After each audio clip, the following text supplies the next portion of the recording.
رمضان کے مہینے میں سب سے پہلے جو مسئلہ ہوتا ہے تو وہ چاند کے دیکھنے کا ہوتا ہے۔ اسلام کے اصول بہت ہی انتہائی سادہ اور نظری ہے۔ مختلف عبادتوں کے لیے اور ان کے اوقات کے لیے ایسی چیزوں کو معیار بنایا ہے کہ جس کا سمجھنا ہر عام و خاص، خواندہ اور ناخواندہ، تعلیم یافتہ اور عام آدمی کے لیے ممکن ہو۔ تو اس کا ایک جزیہ یہ قمری مہینوں کے بارے میں چاند کے دیکھنے یا مہینے کی 30 دن مکمل کرنے کو شریعت نے ایک کسوٹی قرار دیا ہے۔ چاند کے سلسلے میں یہ بات سمجھ لینی چاہیے کہ اس کے 2 جز ہیں، ایک ہے چاند کا دیکھنا اور ایک ہے چاند کی شہادت۔ جو لوگ کہتے ہیں کہ ہوائی جہاز میں اڑ کر اور آسمان پر چاند کو دیکھا جائے تو یہ سراسر غلط ہے، اور یہ سب سے بڑی غلط فہمی میں ان کے ذہن میں یہ ہے کہ رمضان کا روزے جب فرض ہوتی ہے اور عید یہ چاند کے وجود پر، حالانکہ مسئلہ ایسا نہیں ہے، بلکہ چاند کا کھلی آنکھ کو دیکھے جانے پر رمضان کے روزے فرض ہوتے ہیں اور عید آتی ہے۔ اگر کوئی شخص ہوائی جہاز میں سفر کر رہا ہو اور وہ جہاز اتنی دور نہ ہو کہ وہ نظر نہ آ رہا ہو اور اس نے چاند دیکھ لیا، تو پھر اگر وہ یہاں آ کر شہادت دے دے تو اس کی شہادت قبول کی جائے گی، لیکن باقاعدہ طور پر اس کے لیے انتظام کرنا کہ ہوائی جہاز میں اڑ کر جو ہے چاند کی دیکھیں گے، کیونکہ اہل فن کا یہ مسلک ہے کہ چاند ہر وقت کسی نہ کسی مدار میں ہوتا ہے، ہر وقت موجود ہوتا ہے، تو اس لیے جو ہے چاند کی دیکھے جانے پر اعتبار کیا جائے گا۔ اور چاند کا دیکھنا یہ فرض کفایہ ہے، اگر کسی نے نہیں کیا چاند کے دیکھنے کی کوشش تو وہ سارے گناہگار ہیں، لیکن اگر کچھ لوگوں نے کیا تو پھر جو ہے سب کا ذمہ بری ہو جائے گا۔ دوربین کا استعمال چاند کے دیکھنے کے لیے کر سکتے ہو، کیونکہ یہ ایک نگاہ اور نظر بڑھانے والا ایک آلہ ہے۔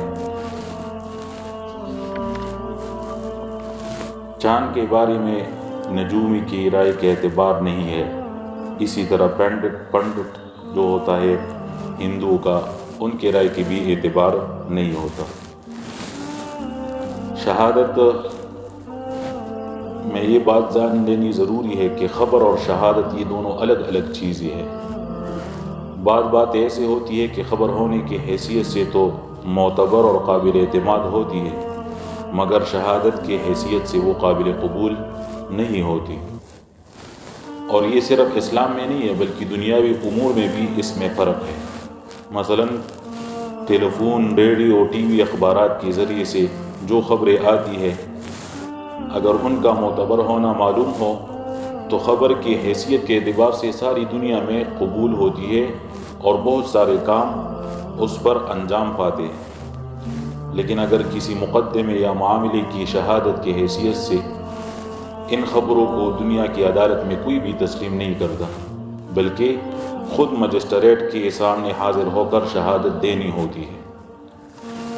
شہادت کی ابتدائی 3 شرطیں تو وہی ہے جو تمام معاملات میں شہادت کے لیے ضروری ہے، یعنی گواہ ہونا، گواہی دینا، عاقل اور بالغ کا ہونا، بینا ہونا، اور چوتھی شرط گواہی اور شہادت کا یہ ہے کہ بندہ مسلمان بھی ہو۔ 5ویں شرط یہ ہے کہ وہ عادل بھی ہو، اور عادل اس شخص کو کہتے ہیں جو کبیرہ گناہ سے بچتا ہو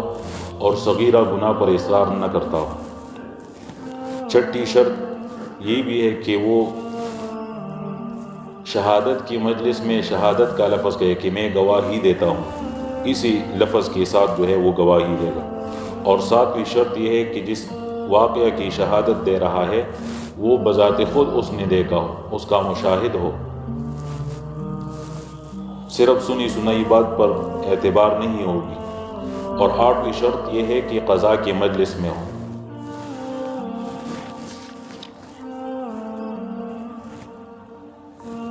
ٹیلی فون کے ذریعے سے شہادت قبول نہیں ہوگی۔ ہاں اگر یہ معلوم ہو جائے کسی قرائن سے کہ یہ فلاں بندہ بول رہا ہے، اس کی آواز میں پہچانتا ہوں یہ عادل ہے، پھر جو ہے اس کی بات پر اعتبار کیا جا سکتا ہے۔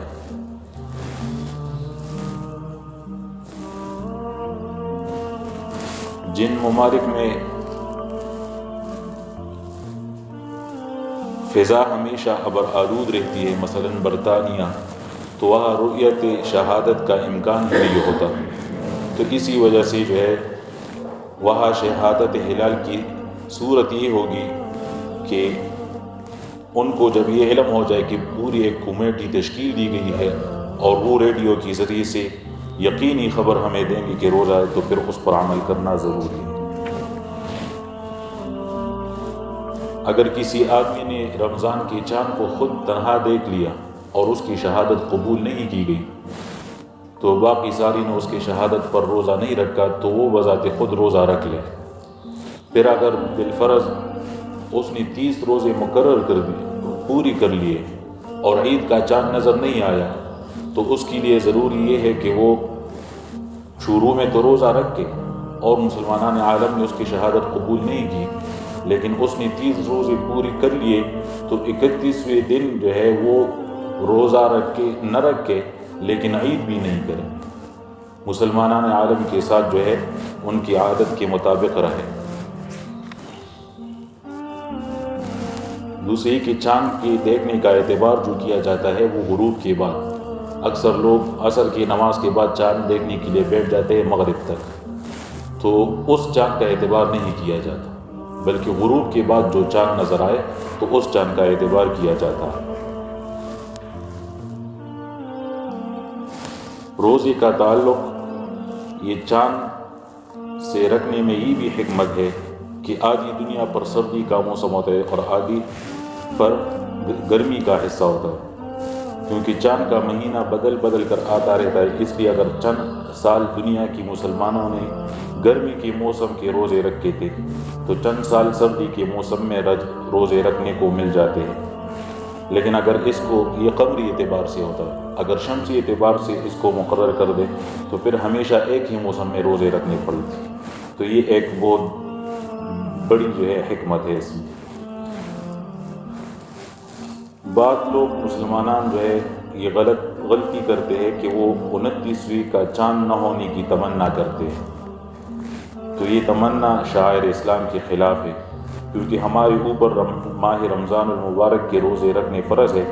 اب مہینہ 29 کا ہو یا 30 کا ہو، اس کی کوئی تعین نہیں۔ خود نبی علیہ السلام کے زمانے میں بھی کبھی مہینہ 30 کا ہوتا تھا اور کبھی 29 کا ہوتا تھا۔ اللہ تعالی ہمیں شریعت کے مطابق زندگی گزارنے کی توفیق عطا فرمائے۔